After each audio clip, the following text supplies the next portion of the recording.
feels really good to be back at the boat in Florida, but now I have a huge project list to tackle. While I'm not planning on leaving until November 1st, I tend to procrastinate, and I know that time flies, so I'm trying to do as much as I can now and still take it one day at a time and one project at a time. First night spent on the boat was pretty terrible.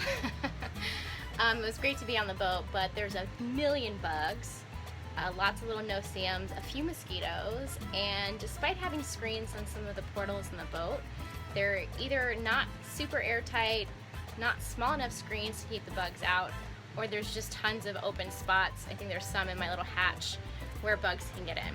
So I spent the entire night scratching, itching, getting bitten.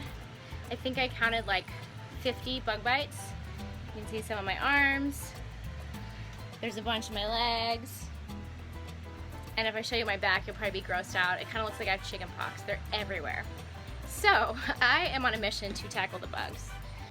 Besides beating the bugs, one of the first projects I tackled was replacing my main sail. Because the winds are strong in the Caribbean, and because the old sail had some tears, it was time to replace the 4-ounce cloth with a new, heavy-duty 9-ounce sail. Tom Bremen of Bremen Sails was recommended, and I love how thorough and helpful he's been. He's an experienced sailmaker and racer and definitely knows his stuff. Turns out I also need a new jib, which Tom is currently making for me and will install later.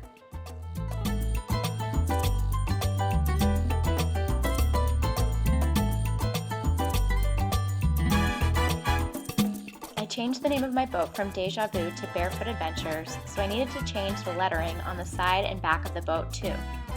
It's a tedious process and really easy to get crooked. Yes, I've done that before, but I took my time and think I did a pretty good job. Now I just need to come up with some kind of logo to add to it, because it seems like it's still missing something. It's boat painting day. I had some panels in the ceiling of the boat, that when I pulled down were kind of gross looking. There's a little bit of mold. And instead of replacing those, which would cost quite a bit of money, I decided I wanted to try and paint the fiberglass. Picked a nice bright blue rushing stream color, so kind of oceany sky blue to brighten things up. I'm going to start with a primer. It's a Bullseye 123 primer, and then use an exterior latex paint semi-gloss, and hopefully it sticks. One of the issues with buying an old boat is that you never know who or what sat on your cushions. Sometimes they're stained, sometimes they smell, sometimes you'd rather not think about it. Luckily, most of the cushions on my boat were in pretty good shape when I got it, but I did splurge for a whole new set, including foam and upholstery for the V-berth where I sleep.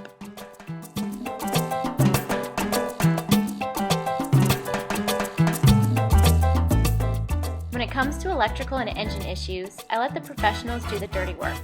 I'm trying to learn as much as I can so that when things break down, I know a little bit about what to fix, or at least where to look. But I've got a guy helping me rip out all the old electrical from 30 years ago, and we're updating it and making it more reliable. As if the list of projects wasn't overwhelming enough, there's a little voice in the back of my head that likes to ask me, how are you going to pay for all of this? There's business work that has to get done, so I make a little time for that every single day. I just finished leading a 200-hour teacher training in the Dominican Republic, and I always have some computer work to do on the next upcoming retreat or training. But because life is all about balance, I'm making sure to play and rest a little in my downtime between projects. The beach is just a short paddle away, over Peck Lake and through mangrove tunnels, so I get lots of ocean playtime every week.